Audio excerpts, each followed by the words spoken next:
Bwanyuma y'abahekera ba ADF okutahira district ya Kasese bakita abantu 43, Minister wa Defense Kireyo yabuga Abeebembezi okuganira hanshonga zo kurwanisa obuhekero mu kyangeki.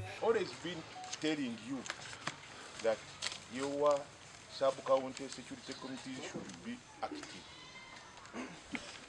All these challenges to the minister would have been even channeled through your security committees to ours, and then we forward them generally. Okunga abakulembeze b'ebitundu okolagana obulungi n'amagye, okolagana obulungi ne poliisi tusobole okubanga mu kiseera kino tubeera beegendereza ku muntu yenna ayinza okubanga ajja kuleeta obulabe ku bantu baffe. We have tendered in our request so that to work on the security roads both in the mountains, later from River Rubiriha up to Kilembe. Minister Sempija ahumuriza abanya-Uganda ngo cyabiroho kirije kugaruka kubaho.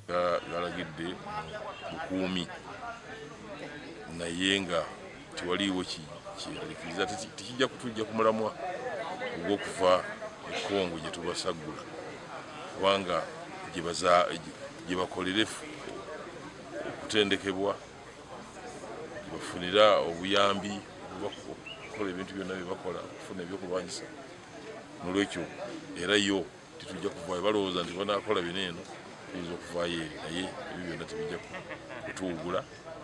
Godfrey Kabyanga ori Minister wa Kanyabwenge hamwe no kuhaburihanga ashabira Abeebembezi hamwe n'abatura okurebuza abo bona bari kuteekateekwaho kuba nibakwatanisa n'abahekera. You must be having a what?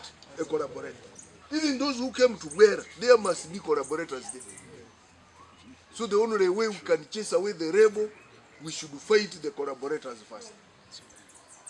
Inyoberu sinje chichangalisa basaba. Betuneri yawe rero Mungu abiri yasa. Major General Dick Orum orokore bikokweto bya Operation Shujja omurukongo nagira ngo bamazire kwita bahekera mukaga hamwe no kubohembo ndi 5. Lakini mimi kama division commander ambao nimekaa pale tangu siku hiyo na amini tangu tuanze kuwafata tumewaua wahasi kikundi hilo ya kamanda anayeitwa Abu Wakasi. Na amini tumeua karibu 6 na kupata silaha 5. Silaha 3 zilipatwa siku 2 baada ya hiyo kitendo. Silaha 3 zingine zilipatikana jana. Gasha kwa Gilbert Muhanguzi.